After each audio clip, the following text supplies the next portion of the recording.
Hello everyone, welcome to true IAS and PCS. हम लोग अपने पोस्ट इंडिपेंडेंस के era of one party dominance chapter को continue करते हैं। हमने यहाँ तक बात कर ली थी कि कुछ कुछ मैगजीन्स या कोई particular section of the society थे जो कि इस पॉइंट को क्रिटिसाइज़ कर रहे थे कि यूनिवर्सल एडल्ट फ्रेंचाइज का इतना बड़ा एक्सपेरिमेंट जो करा जा रहा है इंडिया के अंदर इतने बड़े स्केल पर, अगर इसमें कुछ भी गड़बड़ी हो गई तो नेहरू और उनकी सरकार को जवाब देना पड़ेगा इतिहास को। जैसा कि बाकी कंट्रीज़ में लोकतंत्र अपनाने से कतरा रहे थे बाकी लीडर्स, इंडिया के लीडर्स ने बड़ा विजनरी और बोल्ड डिसीजन लिया। ठीक है, हमने प्रीवियस लेक्चर में इस बारे में बात करी थी दोस्तों कि ऐसा एक्सपेक्ट करा जा रहा था कि इलेक्शन थोड़ा बहुत झमेले वाला काम है, लेकिन फिर भी कुल मिलाकर ये 1950 के आसपास ये एक्सरसाइज कंडक्ट होना शुरू हो जाएगी और 51 की स्टार्टिंग तक इलेक्शन सक्सेसफुली हो जाएंगे। लेकिन देखो अब दिक्कतें और चुनौतियाँ। मैंने आपको बताया था कि फर्स्ट जनरल इलेक्शन करवाने में क्या क्या दिक्कतें आई थी। तो एक तो वो 40 लाख वुमेन के नाम और वो बैलेट पेपर, ये सारी बातें तो ठीक है, लेकिन इसके अलावा कुछ और भी दिक्कतें हैं जो कि आप अपनी आंसर में ऐड कर सकते हो। इलेक्शन को लगभग 2 बार पोस्टपोन करा गया और फाइनली इलेक्शन होते कब है। This date and this month is very important दोस्तों from the perspective of our preparation. हमें एटलीस्ट पहले चुनाव देश में कब होते हैं ये हमें पता होना चाहिए। अक्टूबर 1951 से लेकर फरवरी 1952 तक चुनाव की प्रक्रिया चलती है। यानी कि अगर मैं इसको प्रिसाइज टर्म्स में लिखूं तो अक्टूबर से नवंबर, दिसंबर, जनवरी और फरवरी, 4 महीने 120 दिन के आसपास लगभग ये एक्सरसाइज चलती है। लेकिन इनको ध्यान से सुनना, ये वाली बात एनसीईआरटी ने ये वाली चीज़ लिखने के लिए तकलीफ उठाई, तो हमें इस चीज़ की रिस्पेक्ट करनी चाहिए जो मैं लाइन बोलने जा रहा हूँ। अगर आपसे कभी भी कोई पूछे कि हमारे देश में इलेक्शन होते कब हैं, उसको प्रिसाइज टर्म्स में बताओ। अक्टूबर 1951 से शुरू हुए फरवरी 1952 में ख़त्म होते हैं पूरा प्रोसेस। लेकिन फिर भी आपसे कोई पूछे कि इलेक्शन ईयर कौन सा था हमारे देश में सबसे पहला, तो आप बोलो 1952 के इलेक्शन वाला साल हमारे देश में फर्स्ट जनरल इलेक्शन का साल था। ऐसा क्यों बोला जाता है? क्योंकि जब 1952 शुरू हुआ, न्यू ईयर का मंथ जनवरी जब शुरू होता है, कंट्री में ज़्यादातर पार्ट्स और ज़्यादातर जनसंख्या जनवरी 1952 में ही वोट करती है। इसमें कंफ्यूज मत होना, ये सिर्फ एक पॉलिटिकल साइंटिस्ट और पॉलिटिकल एक्सपर्ट्स का बोलने का टोन है कि इन इलेक्शंस को 1952 के इलेक्शंस इसलिए बोला जाता है, कंट्री के मेजर रीजन्स, मेजर पार्ट्स और मेजर जनसंख्या ने जनवरी 1952 में ही वोट करा। 6 महीने का समय लगा कैंपेनिंग के प्रोसेस में, पोलिंग के प्रोसेस में और काउंटिंग को कंप्लीट करने में। ये इलेक्शंस कॉम्पिटिटिव थे। कैसे? आप कहोगे कि आप तो बता रहे थे प्रीवियस लेक्चर के अंदर कि कांग्रेस डोमिनेंट पार्टी थी, आज़ादी से पहले ही ज़्यादा फेमस लीडर कांग्रेस के साथ एसोसिएटेड थे, तो जनता के सामने तो कोई दिक्कत भरा सिलसिला होना ही नहीं चाहिए, कांग्रेस को ही तो वोट करना था। फिर इन इलेक्शंस को, पहले ही इलेक्शंस को कॉम्पिटिटिव क्यों बोला गया है? Were there competitors? तो जी हाँ, देयर वर कॉम्पिटिटर्स, अच्छे खासे कॉम्पिटिटर्स। देखो, ऑन एन एवरेज एक एक सीट के लिए लगभग 4 कैंडिडेट चुनाव लड़ रहे थे। पार्टिसिपेशन का लेवल बहुत ही ज़्यादा काबिले तारीफ था। मोर than half the eligible voters, और एलिजिबल वोटर्स मैंने आपको बताया 21 ईयर्स की एज। कल आपने मुझे बताया नहीं किसी ने भी कमेंट बॉक्स में कि कौन से अमेंडमेंट एक्ट से वोटिंग एज रिड्यूस करी गई थी 21 से 18 60 पर। तो कल नहीं बोल पा रहे थे वाली बात। आपको टिप्स पे लर्न होनी चाहिए वाली चीज़ है, ठीक है। Level of participation was encouraging.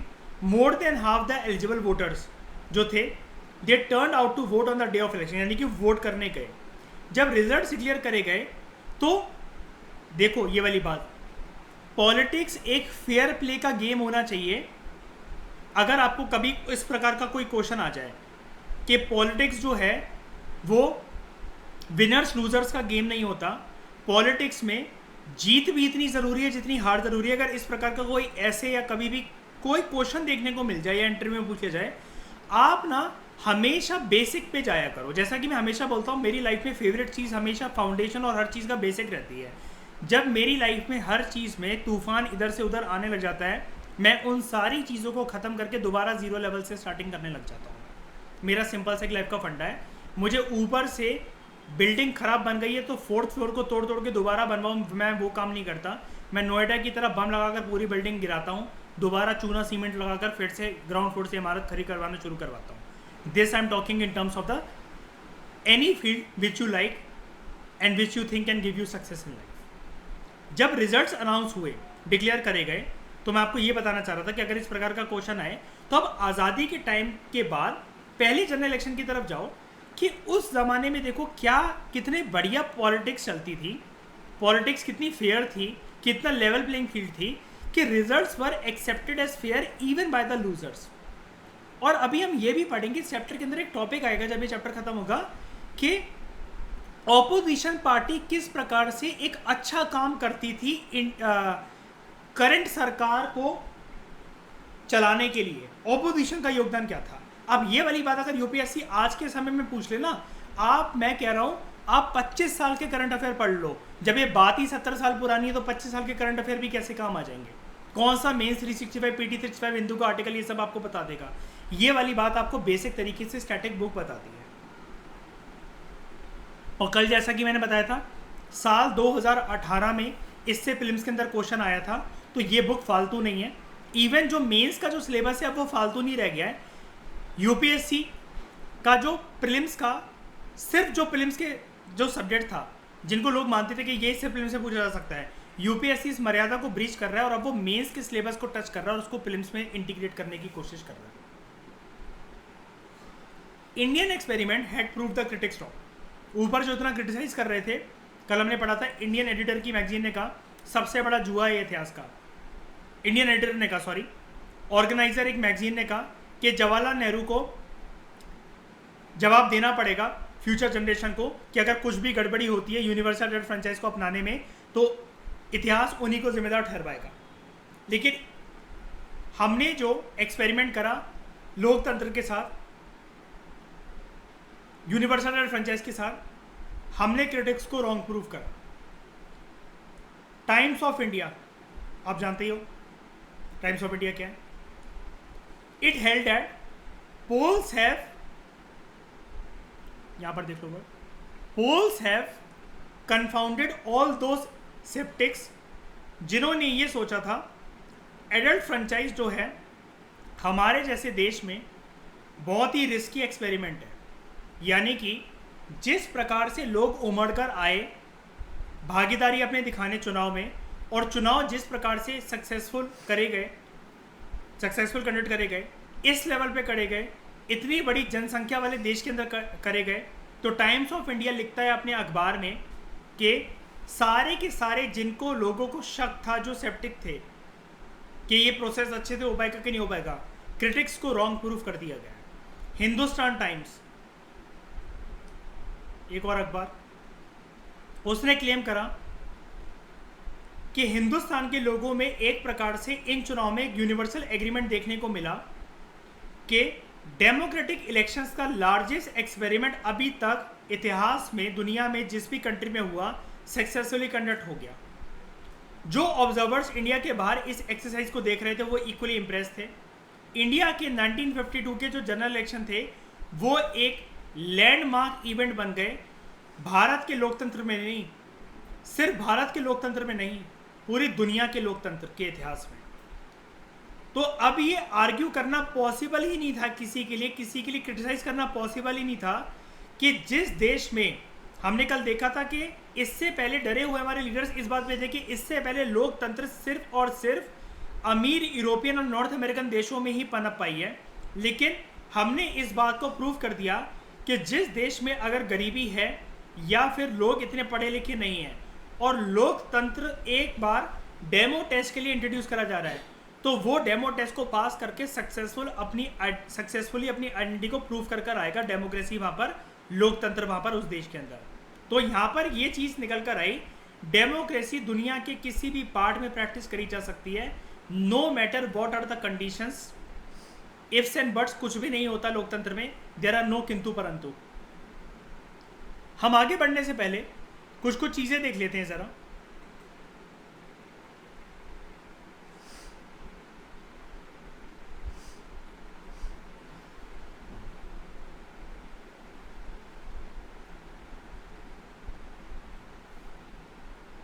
Shankar cartoonist ने कार्टून बनाया था कि इलेक्शन कमेटी जो कि कांग्रेस पार्टी ने बनाई थी 1951 में कैंडिडेट्स को चूज करने के लिए, तो यहाँ पर आपको क्वेश्चन ये मिल सकता है प्रीलिम्स के अंदर। इस प्रकार के क्वेश्चन मॉडर्न इंडियन हिस्ट्री से आते हैं कि फलाने मूवमेंट में कौन से लीडर्स थे, क्या थे, वो नहीं थे। पहली इलेक्शन कमेटी के मेंबर कौन कौन से थे, ये सवाल आपको आ सकता है। देखो यहाँ पर दे रखा है, कार्टून की फॉर्म में दे रखा है ऑन द कमिटी, ये लोग थे।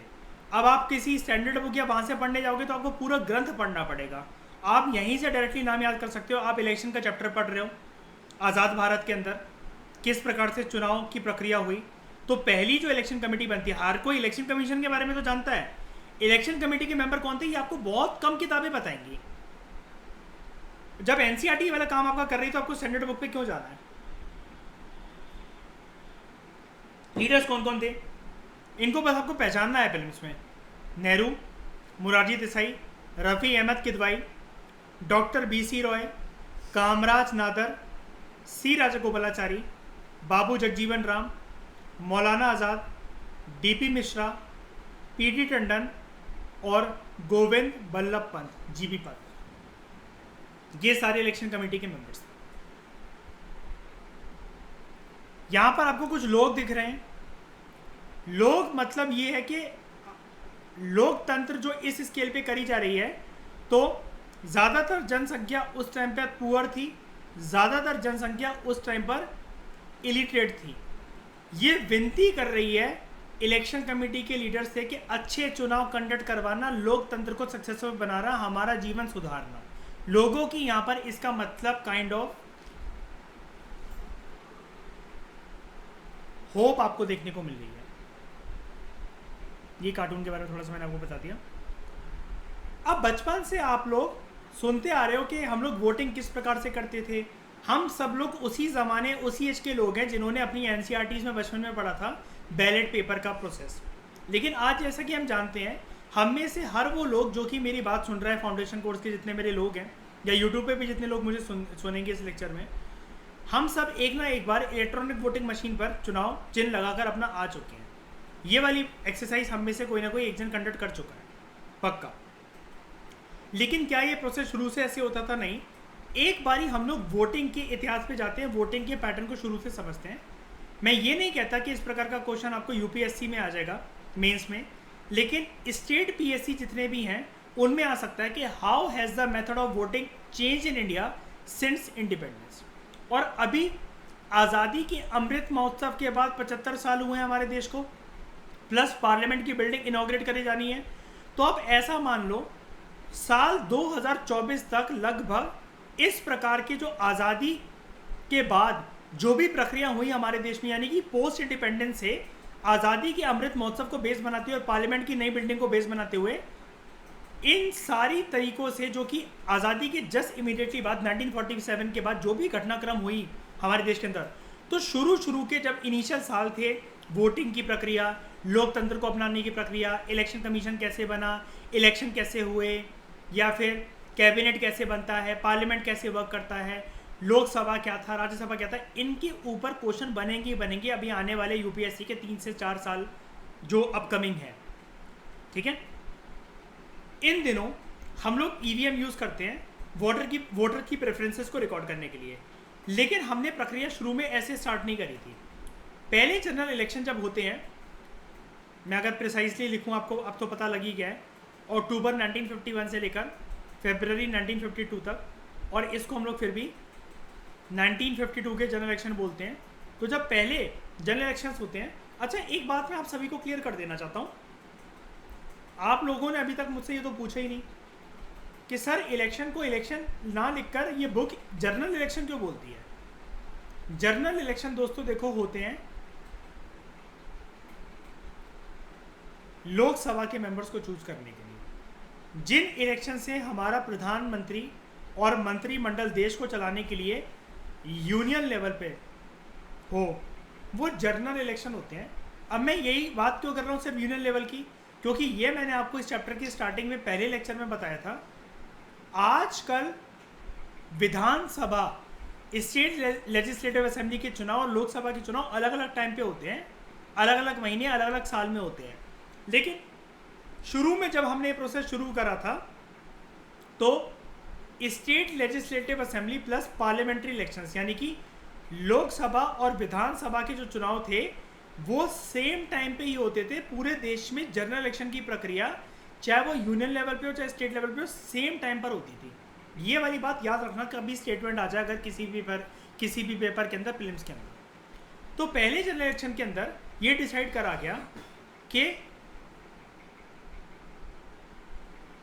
To place inside each polling booth, जो भी पोलिंग बूथ होगा वहां पर एक डब्बा रखा जाएगा हर एक कैंडिडेट के लिए, जिसमें उस कैंडिडेट का इलेक्शन सिंबल होगा। हर एक वोटर को एक ब्लैंक बैलेट पेपर दिया जाएगा। यहाँ पर बड़े सारे बॉक्स रखे हुए हैं। एक बॉक्स पे लिखा हुआ है मयूर, एक बॉक्स पे लिखा हुआ है अमित, एक बॉक्स पे लिखा हुआ है मिसबा, एक बॉक्स पे लिखा हुआ है शैली, एक बॉक्स पे लिखा हुआ है अंकिता, एक बॉक्स पे लिखा हुआ है जैद। अब यहाँ पर हर किसी को एक पेपर दिया जाएगा। यहाँ पेपर दिया गया जो कि होगा बैलेट पेपर। अगर मैंने ये मयूर के बॉक्स में ड्रॉप करा तो यानी कि मेरा एक वोट मयूर को चला गया।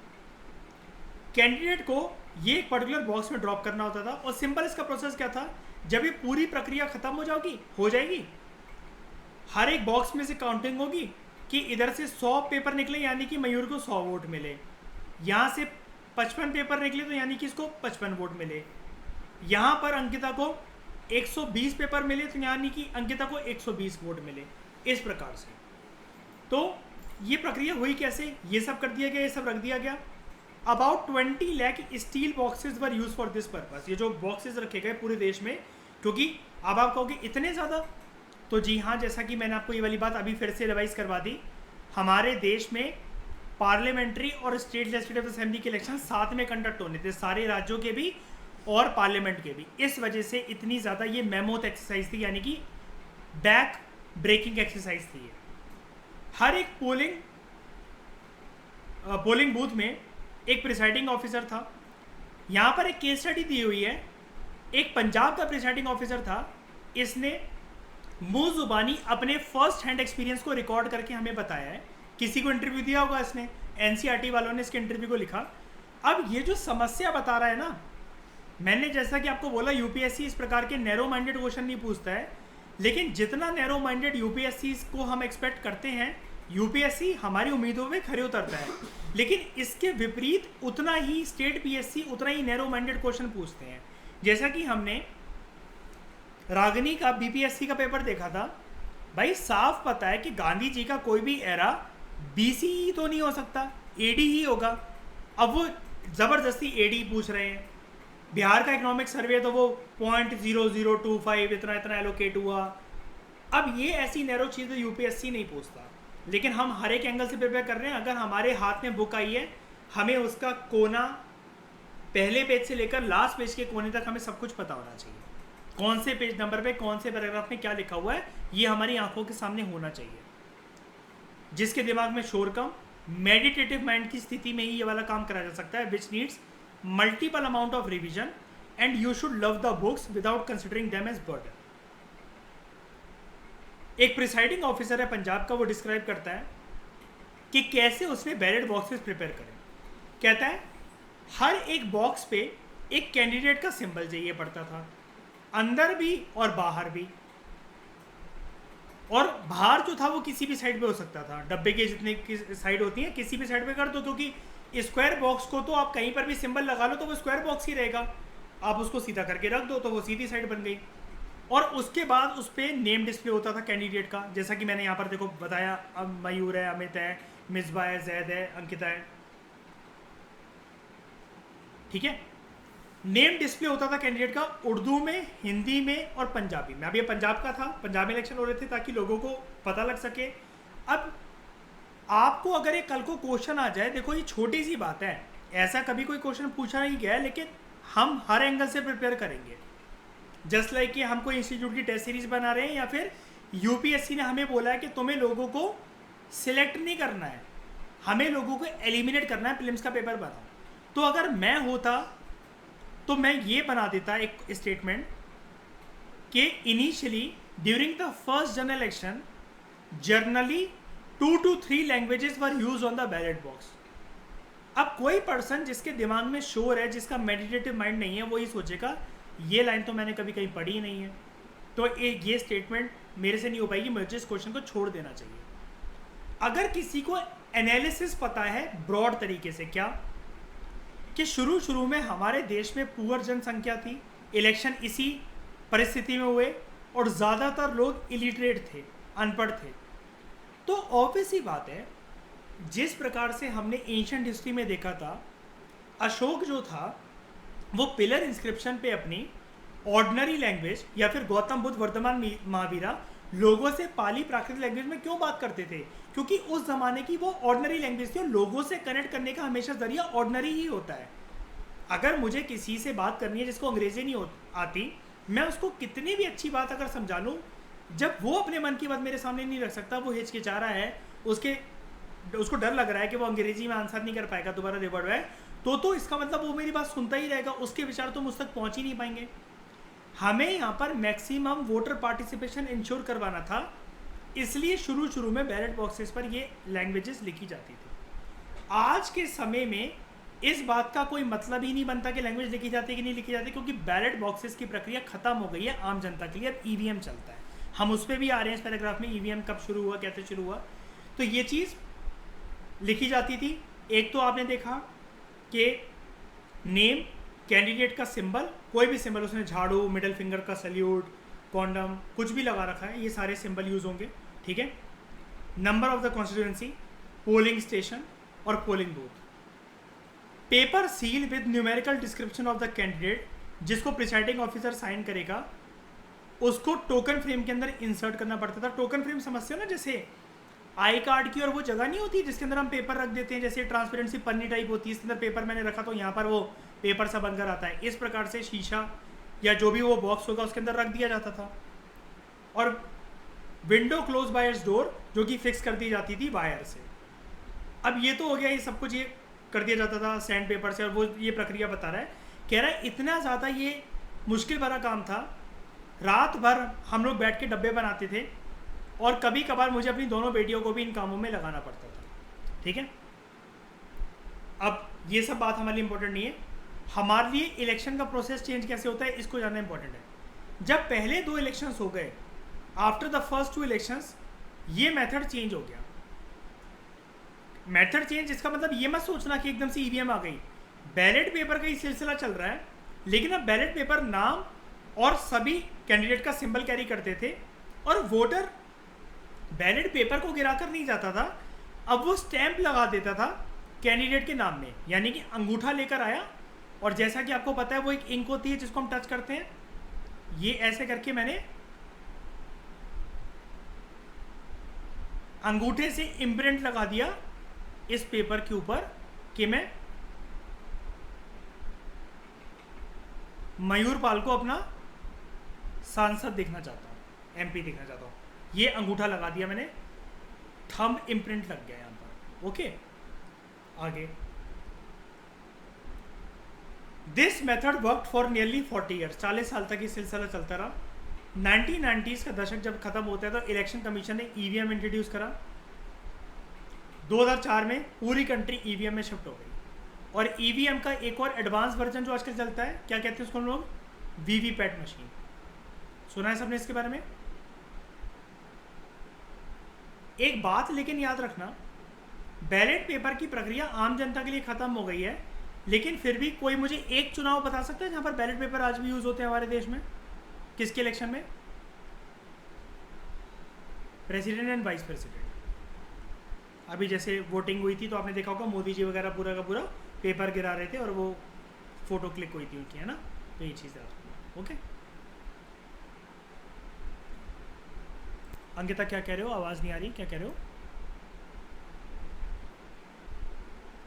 हाँ हाँ हाँ, वही सिंगल ट्रांसफरेबल वोट वाला सिस्टम। दो सिस्टम होते हैं हमारे देश में, एक फर्स्ट पास दी पोस्ट सिस्टम, एक फर्स्ट पास दी पोस्ट सिस्टम जिसको हम लोग FPTP कहते हैं, और एक सिंगल ट्रांसफरेबल वोट। ठीक है, हम डिस्कस करेंगे सारे के सारे। इलेक्शन का चैप्टर आने दो, मतलब ये तो पोस्ट इंडिपेंडेंस के परस्पेक्टिव से है। थ्योरेटिकली कॉन्स्टिट्यूशनल लैंग्वेज में इलेक्शन की प्रक्रिया को आने दो, आराम से उस चीज़ को समझेंगे कि कैसे वर्क करता है। ओके, ऊपर और कुछ तो नहीं रह क्या? यहाँ तक तो बात हमने कवर कर ली। साइड में लीडर्स के बॉक्सेस को देखते चलते हैं।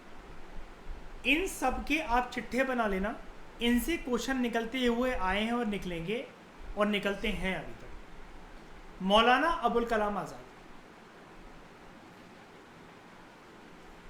इनका ओरिजिनल नेम था मोइनुद्दीन अहमद। ये इस्लाम के स्कॉलर थे, फ्रीडम फाइटर थे, कांग्रेस के लीडर थे, हिंदू मुस्लिम यूनिटी की बात करते थे, पार्टीशन के अगेंस्ट थे, कॉन्स्टिट्यूंट असेंबली के मेंबर थे, और फ्री इंडिया में पहला जो कैबिनेट बनता है उसके अंदर पहले एजुकेशन मिनिस्टर थे, यूनियन एजुकेशन मिनिस्टर। ओके, जैसा कि हम जानते हैं इस चीज़ में हमें कोई दिक्कत नहीं है ये बताने में कि शुरू के इलेक्शंस के अंदर, जैसा कि मैंने बताया था आपको इस चैप्टर के फर्स्ट लेक्चर के अंदर, Congress was the dominant party, तो कांग्रेस का जीतना सुनिश्चित था। कांग्रेस की डोमिनेंस हमें देखने को मिलती है शुरू के आज़ादी के कुछ साल में।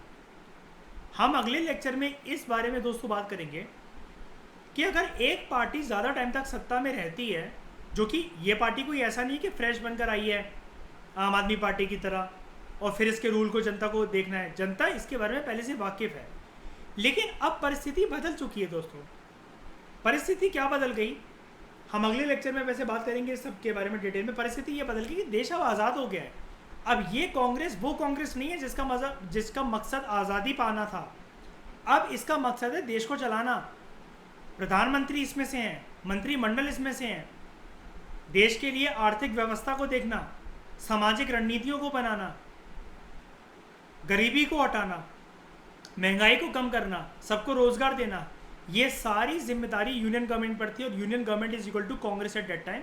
और कांग्रेस सांप की तरह फन फैलाकर काफ़ी सारे सालों तक बैठी रही, लेकिन इस सांप का बैठना, डेरा डालकर, कितना पॉजिटिव था कितना नेगेटिव था, इसके बारे में बात करेंगे नेक्स्ट लेक्चर में। Thank you very much for discussion.